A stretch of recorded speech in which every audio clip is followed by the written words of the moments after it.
it's a measure of the success and the haste of West Ham's transfer window that the signing of Luis Guilherme feels like a long time ago, which is a bit weird, actually.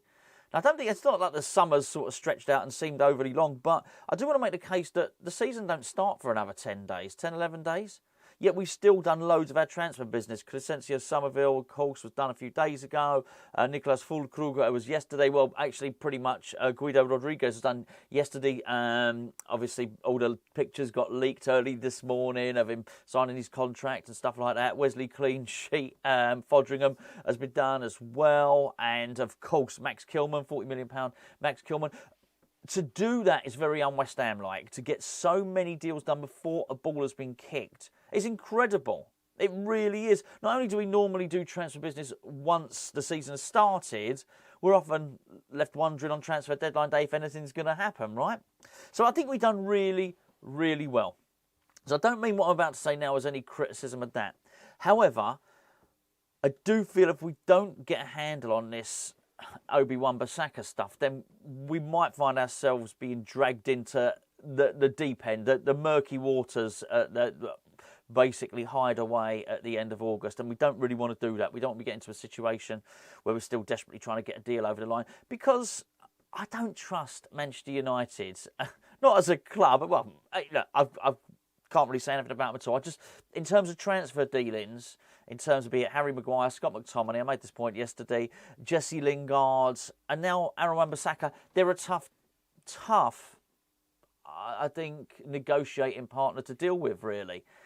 And I guess we get to a point where we have to really consider walking away from Wan-Bissaka, as well as we might have done, as far down the negotiating process we might have gone. We have to be prepared to walk away in the same way that we were prepared to walk away from John Duran, although that's got a little twist in the tail. We'll deal with that tomorrow, maybe.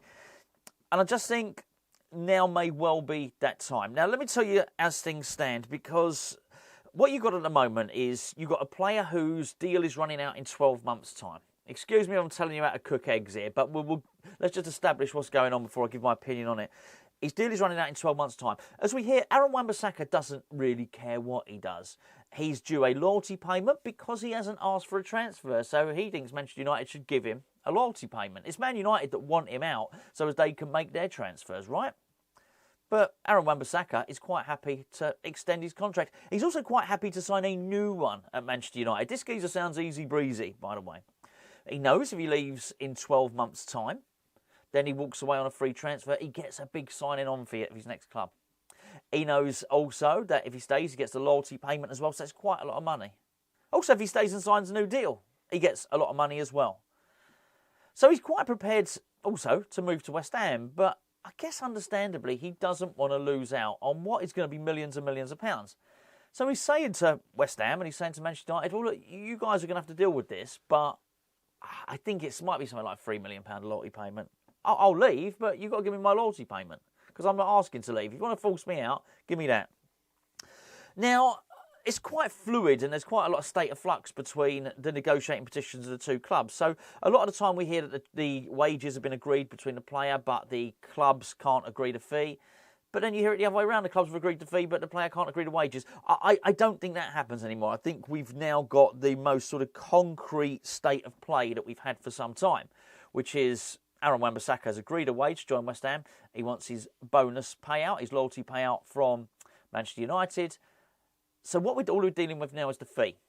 Now, there was a point, particularly at the point where we'd started negotiating with Bayern Munich for, hold on, I've got Mazraoui. I have to keep looking at that. I do it every time. I don't know why his name just can't stick. It doesn't need to. He's gone. He means nothing to me now. But at the point where we started bidding with Bayern Munich for Mazraoui, Manchester United sort of got their attention, didn't they? Their pecker was up. They're thinking, what's going on over here? And there were rumours at the time that they would accept £10 million for Wan-Bissaka. Keep in mind, he's out of contract in 12 months' time. West Ham would have paid that, and probably if West Ham would have paid that, we probably would have covered off the £3 million. However, it changed to £15 million that Manchester United demanding, and now Manchester United demanding £18 million. And West Ham, I think quite rightly, are saying, well, hold on a minute. This is now getting a little bit pricey for someone that's out of contract in 12 months' time. Bearing in mind, he's not on a pittance. I don't know what West Ham would have to pay him, but I'm guessing we'd have to pay him between 70 and 80 grand a week for him to sign for West Ham. So the contract is expensive in itself. Then if you factor in what we've got to do is pay £18 million, that's quite a lot. And we would do it, just that we would do. But now Manchester United are saying to us, well, hold on, you pay us £18 million, and if you want him to go, you want him to come, then you pay him that £3 million. This is very similar to what happened with Harry Maguire last season when Moyes wanted him, and that was a £5 million loyalty payment. And understandably, West Ham are saying, well, hold on a second, no, this is all wrong. And West Ham, as I understand it, are saying, well, look, hold on a second, you did want 15 million, now you want 18, the difference is 3 between those two figures, you give him the 3 million. It doesn't sound like a particularly productive negotiation. If that is the truth, and I understand it to be, obviously we can never know, we're not part of the deal, but that's what's being leaked by both sides, by the way. That don't sound like it's about to be resolved anytime soon. And I think with that in mind, West Ham have got to go back and think, well, hold on a second, maybe we've got to go and look back at our other options, which I think leaves, well, we had 3 options, didn't we? We've discussed 2 of them, and that leaves Carl Walker-Peters as the last man standing.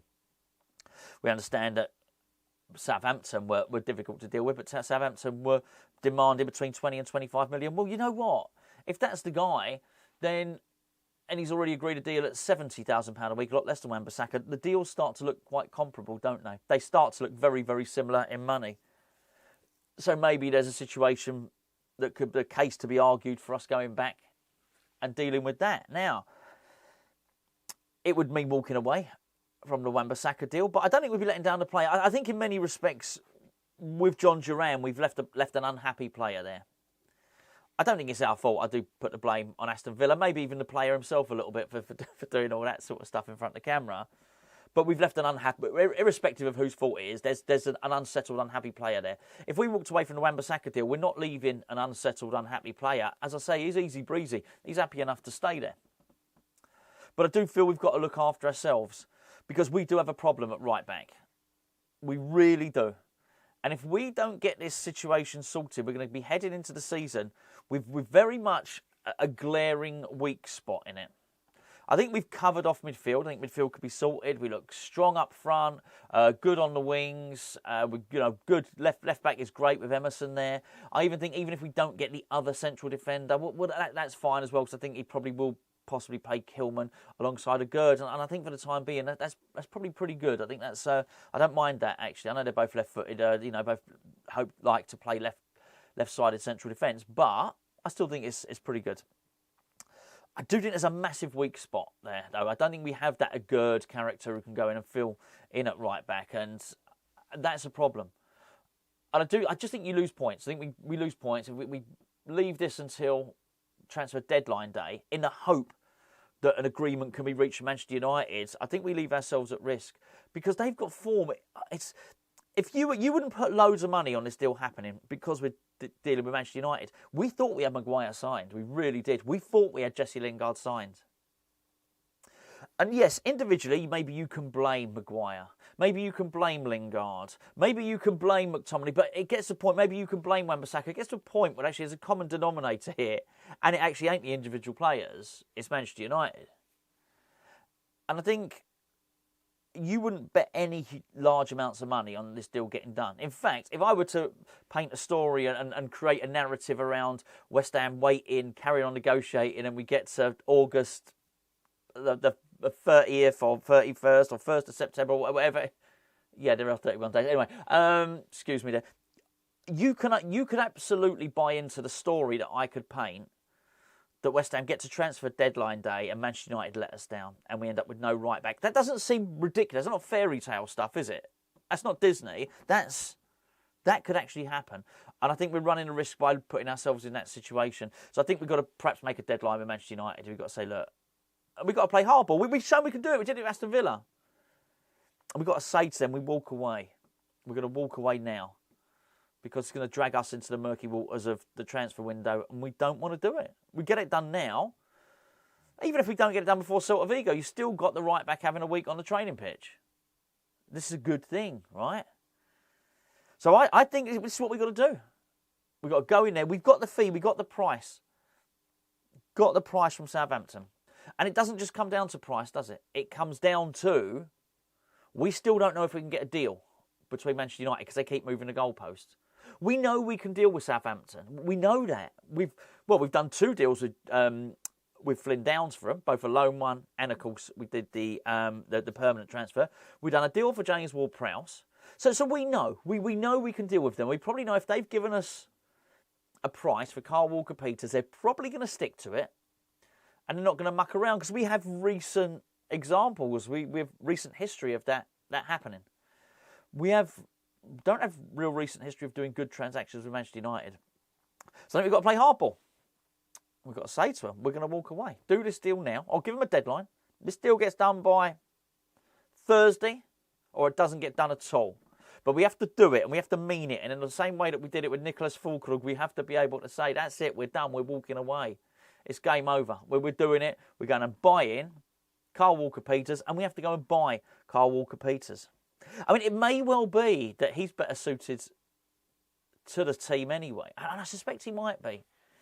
Some of the glaring sort of inadequacies I was looking at with Vladimir Coufal, I'm not sure